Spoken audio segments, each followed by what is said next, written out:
कुंती कौन थी? कुंती यदुवंश के राजा शूरसेन की पुत्री थी। बचपन में उसका नाम प्रीता था। राजा शूरसेन के फुफेरे भाई कुंती भोजनी संतान थे। उन्होंने कुंती को गोद लेकर उसका पालन पोषण किया। एक बार कुंती ने अपने यहाँ पधारे हुए ऋषि दुर्वासा की ऐसी सेवा की कि उन्होंने प्रसन्न होकर उससे वरदान मांगने को कहा। दुर्वासा ने कुंती को वर देते हुए कहा, मैं तुम्हें ऐसी देवी मंत्र दे रहा हूँ जिसका प्रयोग कर तुम किसी भी देवता को आमंत्रित कर सकती हो। इसका प्रयोग आवश्यकता करने पर ही करना। कुंती ने कौमार्यावस्था में कुतूहलवश प्रकृति के तेजस्वी देवता सूर्य का ध्यान किया। वरदान के अनुरूप उसने सूर्य जैसे तेजस्वी बालक को जन्म दिया। लोक अपवाद के भय से एकांत साधना का बहाना बनाकर वह एक महल में कैद रही। विश्वस्त दासियों की सहायता से उसने अपने पुत्र को, जो कालांतर में कर्ण कहलाए, को जन्म देकर नदी में बहा दिया। हस्तिनापुर के राजा विचित्रवीर्य के छोटे पुत्र पांडु से उसका विवाह हुआ। पांडु के बड़े भाई धृतराष्ट्र अंधे थे।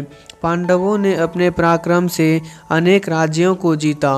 वह हमेशा दोनों पत्नियों कुंती और माद्री के साथ हिमालय में रहा करते थे। पांडु अकस्मात क्षय रोग के शिकार हो गए और संतान उत्पत्ति के अयोग्य हो गए।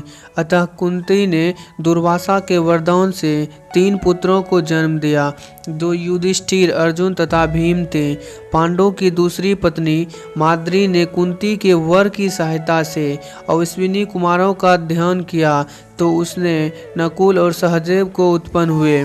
पांडु की मृत्यु के बाद कुंती और माद्री दोनों ही सती होना चाहती थी, किंतु माद्री ने कुंती को अपने दोनों पुत्रों का भार सौंपा और वह पांडु के साथ सती हो गई।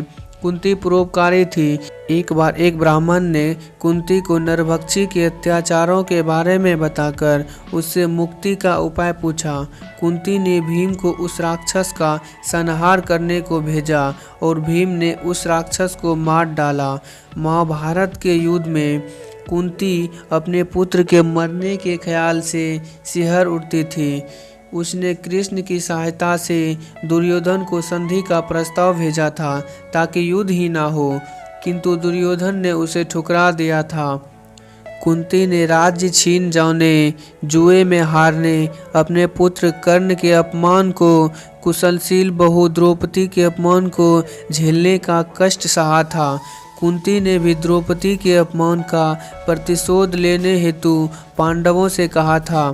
कौरवों द्वारा लाक्षागृह में आग लगाए जाने पर किसी तरह उसने तथा 5 पांडवों ने अपनी जान बचाई थी।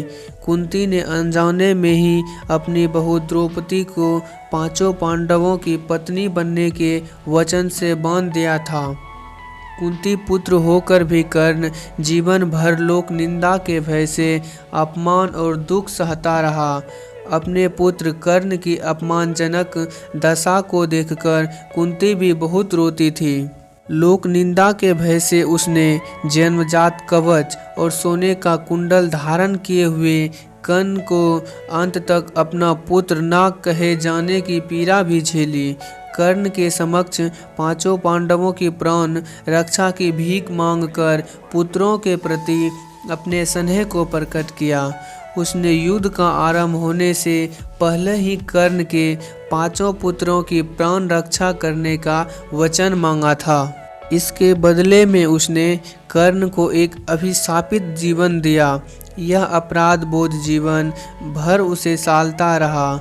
महाभारत के युद्ध में पांडवों की विजय के बाद उन्हें जब हस्तिनापुर का राज्य मिला, तब कुंती 15 वर्षों तक राजमाता के रूप में सुख भोग कर गांधारी धृतराष्ट्र के साथ वन को चली गई। जाने से पूर्व उसने द्रौपदी के सम्मान की हर समय रक्षा करने का वचन तथा दुर्भाग्यशाली पुत्र कर्ण की मृत्यु के प्रत्येक वर्ष उसके श्राद्ध कर्म को विधिवत करते रहने का पांडवों से वचन लिया और वनवास का कष्ट करते हुए वैराग्य की साधना पूर्ण कर अपनी प्राणोहिति अग्नि देवता को समर्पित कर दे। दोस्तों, आपको यह पौराणिक कथा कैसी लगी कमेंट बॉक्स में ज़रूर बताएं तथा वीडियो पसंद आया हो तो शेयर कर चैनल को सब्सक्राइब जरूर करें। धन्यवाद।